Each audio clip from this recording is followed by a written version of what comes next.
2 Samuel chapter 21. During David's reign, there was a famine for 3 consecutive years. So David inquired of the Lord. The Lord said, "It is because of Saul and his blood-stained family, because he murdered the Gibeonites." So the king summoned the Gibeonites and spoke with them. Now the Gibeonites were not descendants of Israel. They were a remnant of the Amorites. The Israelites had made a promise to them, but Saul tried to kill them because of his zeal for the people of Israel and Judah.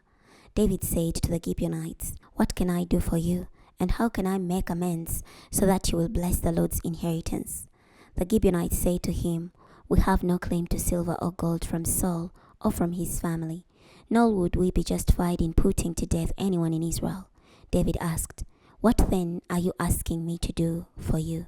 They replied to the king, "As for this man who exterminated us and who schemed against us so that we were destroyed and left without status throughout all the borders of Israel, let 7 of his male descendants be turned over to us, and we will execute them before the Lord in Gibeah of Saul, who was the Lord's chosen one." The king replied, "I will turn them over." The king had mercy on Mephibosheth, son of Jonathan, the son of Saul, in light of the Lord's oath that had been taken between David and Jonathan, son of Saul. So the king took Ammoni and Mephibosheth, the 2 sons of Aar's daughter Rizpah, whom she had borne to Saul, and the 5 sons of Saul's daughter Merab, whom she had borne to Adriel, the son of Barzillai the Meholathite. He turned them over to the Gibeonites, and they executed them on a hill before the Lord. The 7 of them died together. They were put to death during harvest time, during the first days of the beginning of the barley harvest. Rizpah, the daughter of Aar, took sackcloth and spread it out for herself on a rock, from the beginning of the harvest until the rain fell on them. She did not allow the birds of the air to feed on them by day, nor the wild animals by night. When David was told what Rizpah, daughter of Aar, Saul's concubine, had done, he went and took the bones of Saul and his son Jonathan from the leaders of Jabesh Gilead. They had secretly taken them from the plaza at Bethshan. It was there that Philistines publicly exposed their corpses after they had killed Saul at Gilboa. David brought the bones of Saul and of Jonathan his son from there. They also gathered up the bones of those who had been executed. They buried the bones of Saul and his son Jonathan in the land of Benjamin at Zelah, in the grave of his father Kish.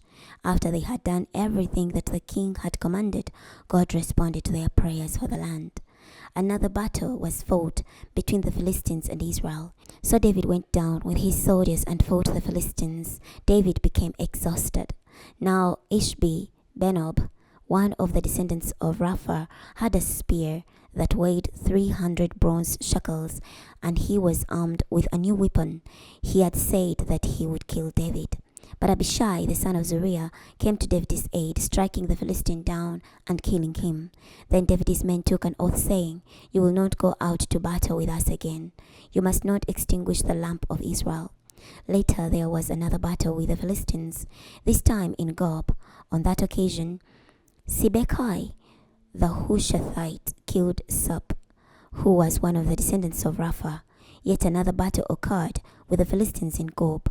On that occasion, Elhanan, the son of Jair, the Bethlehemite, killed the brother of Goliath, the Gittite, the shaft of whose spear was like a weaver's beam. Yet another battle occurred in Gath. On that occasion there was a large man who had 6 fingers on each hand and 6 toes on each foot, 24 in all. He too was a descendant of Rapha. When he taunted Israel, Jonathan, the son of David's brother Shimea, killed him. These 4 were the descendants of Rapha who lived in Gath. They were killed by David and his soldiers. Chapter 22. David sang to the Lord. The words of this song when the Lord rescued him from the power of all his enemies, including Saul. He said, "The Lord is my high refuge, my stronghold, my deliverer. My God is my rocky summit, where I take shelter, the horn that saves me, my stronghold, my refuge, my Savior. You saved me from violence. I called to the Lord, who is worthy of praise, and I was delivered from my enemies. The waves of death engulfed me. The currents of chaos overwhelmed me. The ropes of Saul tightened around me. The snares of death trapped me. In my distress I called the Lord. I called to my God. From his heavenly temple he heard my voice. He listened to my cry for help. The earth heaved and shook. The foundations of the sky trembled. They heaved because he was angry. Smoke ascended from his nose. Fire devoured as it came from his mouth.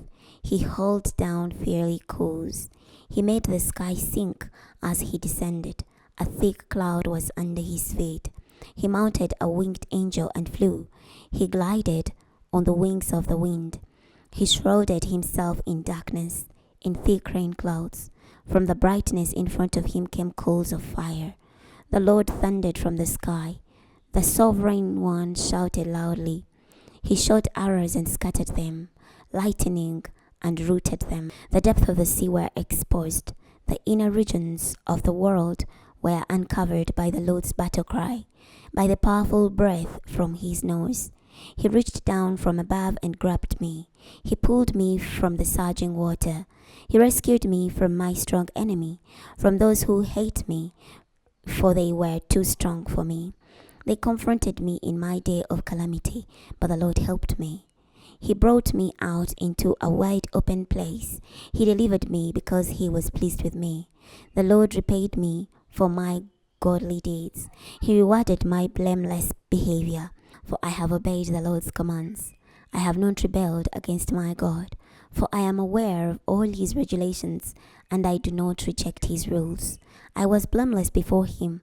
I kept myself from sinning. The Lord rewarded me for my godly deeds. He took notice of my blameless behavior. You prove to be loyal to one who is faithful. You prove to be trustworthy to one who is innocent. You prove to be reliable to one who is blameless, but you prove to be deceptive to one who is perverse. You deliver oppressed people, but you watch the proud and bring them down. Indeed, you are my lamp, Lord. The Lord illumines the darkness around me. Indeed, with your help, I can charge against an army. By my God's power, I can jump over a wall. The one true God acts in a faithful manner. The Lord's promise is reliable. He is a shield to all who take shelter in him. Indeed, who is God besides the Lord? Who is a protector besides our God? The one true God is my mighty refuge. He removes the obstacles in my way. He gives me the agility of a deer. He enables me to negotiate the rugged terrain. He trains my hands for battle. My arms can bend even the strongest bow. You give me your protective shield.